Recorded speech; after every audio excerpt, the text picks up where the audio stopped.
Estamos de volta com a segunda parte do nosso programa, analisando os conselhos maravilhosos de Jesus para aquele povo sofrido, angustiado, que esperava uma esperança e não tem esperança melhor do que essas palavras racionais que Jesus deixa como roteiro para todos eles.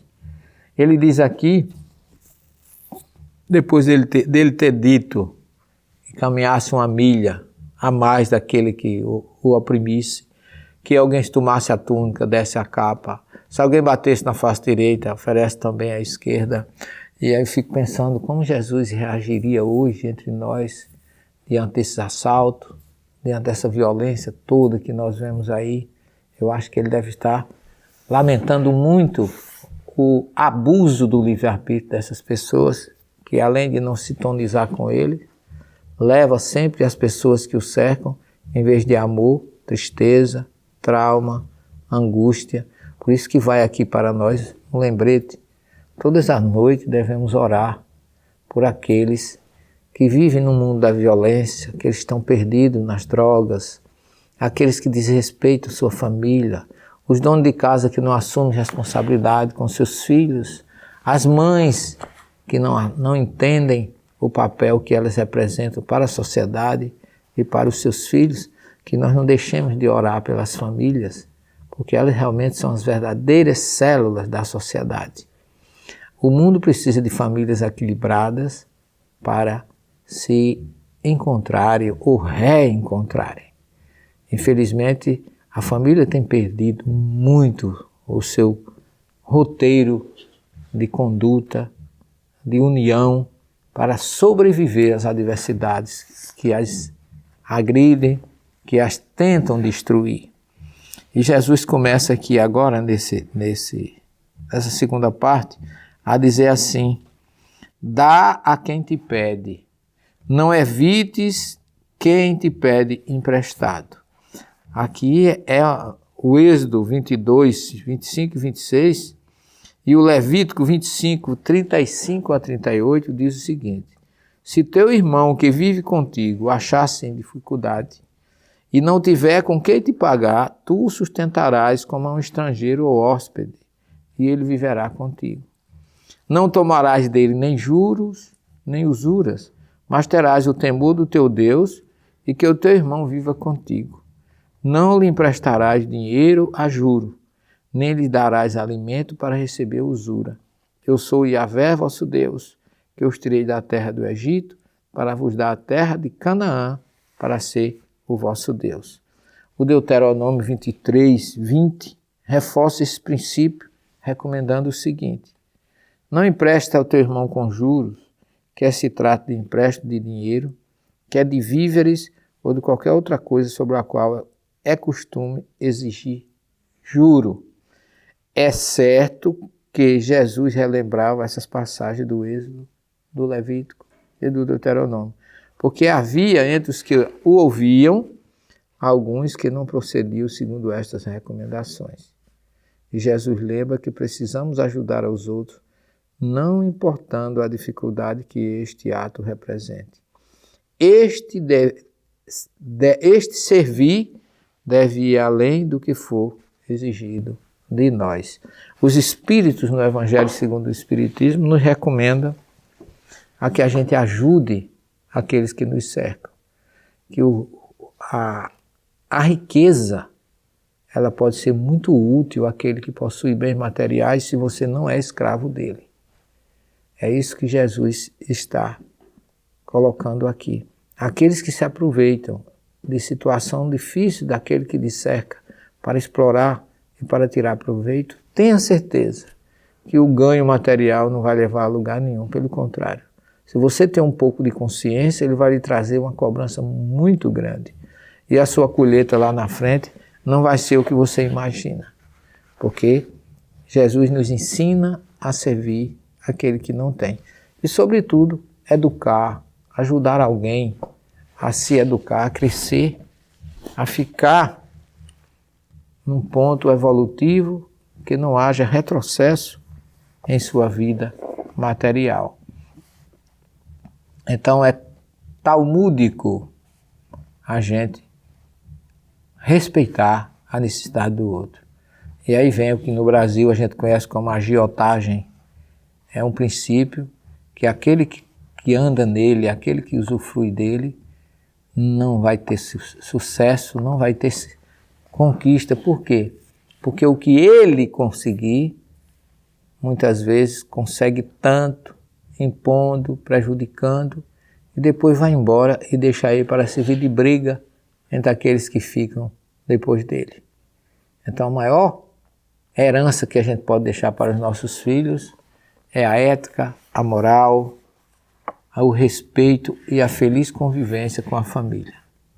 Esse é o recado de Jesus. E aqui nós temos um versículo a mais, que ele diz assim: ouviste o que foi dito, amarás ao teu próximo e odiarás ao teu inimigo. Eu, porém, agora veja bem, vos digo, amai os vossos inimigos e orai pelos que vos caluniam e vos perseguem.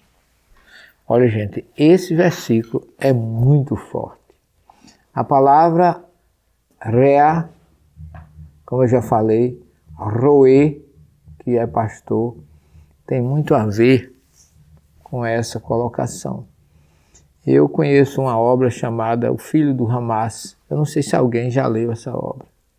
É a história de um rapaz árabe que era filho de um dos fundadores do partido fundamentalista, o Hamas. E esse rapaz, ele acabou se envolvendo, foi preso lá por Israel e acabou se transformando com essa frase de Jesus. Porque ele disse que um dia ele estava em Jerusalém, na porta de Estevão, ou porta dos Leões, é aquela porta que dá para o Vale do Cedron e para o Monte das Oliveiras, do lado árabe. Ele vinha com um amigo quando viu um grupo de jovens chamando por ele, num árabe muito fraco, dizia ele, mas que eles conseguiram se comunicar e os convidaram para estudar com ele. Era um grupo de protestantes jovens que estudavam o Evangelho de Jesus em Jerusalém. E ele foi com um amigo, disse que não tinha nada para fazer, e lá ele recebeu um Evangelho de presente. E o árabe tem isso. Qualquer livro que você emprestar a ele, ele lê. É uma questão de honra. E ele leu o Evangelho.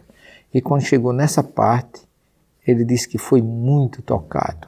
Porque ele só conhecia, como a gente já viu no programa anterior, olho por olho e dente por dente. Mas quando ele viu Jesus dizer que amar o inimigo e orar pelos que vos caluniam e vos perseguem, ele disse: aqui está o segredo da vitória e da paz do planeta Terra. Esse jovem transformou-se tanto que ele hoje é perseguido. O próprio Israel o transportou de uma forma como se fosse de espionagem, o protegeu, e ele foi para os Estados Unidos. E lá ele vive pregando o Evangelho. Não é respeitado, aonde ele chega às vezes ele é admoestado, ele é agredido, mas ele reage com uma dignidade imensa. Ele hoje não é mais protestante, diz ele é cristão. Não sei qual foi a desilusão que ele teve com os nossos irmãos protestantes, mas ele hoje se diz cristão, simplesmente cristão. Então ele prega isso por onde ele passa, porque ele diz que só o Evangelho de Jesus, só esse ensinamento de Jesus pode salvar o planeta. Porque a gente está sempre preocupado com a vingança. Porque Jesus diz assim: os antigos ensinavam a amar o próximo e odiar o inimigo. E o ensinamento de Jesus é exatamente o inverso. Amar o inimigo e orar por aqueles que vos caluniam e vos perseguem. Isso é muito forte. É possível que Jesus, quando ele diz assim, odeia teu inimigo, ele tenha se referido a essa passagem devido a um costume da época existente entre os judeus de não ajudar um gentio ou um pagão. Você vê que quando Jesus escolhe Mateus, que era um publicano, mesmo sendo judeu, para ser do seu rebanho, ele foi altamente criticado. Porque o judeu é fechado no seu entendimento, na sua religião, e quem não é judeu para ele é pagão, é goim, é estrangeiro, não tem importância nenhuma. Eles respeitam, mas ele não se envolve, ele não quer saber de quem não é judeu. Por isso que só é judeu quem nasce judeu. Ninguém pode se converter ao judaísmo e dizer que é judeu. Porque o judeu é uma característica de um povo que tem nascimento judaico. É filho de mãe judia. Esse é judeu. Fora disso, não tem outro jeito de você ser judeu. A única coisa que pode acontecer é se você for filho de um pai judeu, que você não é judeu, mas você pode fazer o seu retorno a Israel. Você pode se tornar um Olê Hadash e voltar para Jerusalém e ser acolhido, porque aí você prova a sua genealogia. Mas ninguém que quer ser judeu pode ser judeu. Diziam que um gentio não era considerado um próximo para os judeus. Jesus veio ensinar exatamente o contrário e mostrar que não estava se opondo aos ensinamentos da Torá. Porque em nenhuma parte da Bíblia diz que a gente tem que odiar o inimigo. Nenhuma parte. Isso era um ensinamento oral. Por isso que eu defendo o Sermão do Monte como um sermão talmúdico, onde tem também um ensinamento oral de Jesus, mas um ensinamento magnífico, como vocês estão vendo, libertador, de amor, de perdão e de paz. Que ele não busca vingança nem ódio com quem quer que seja. E nos ensina sempre o perdão e o amor, que é a grande saída para a humanidade. Que Jesus possa nos abençoar. Até o próximo programa e muita paz para vocês.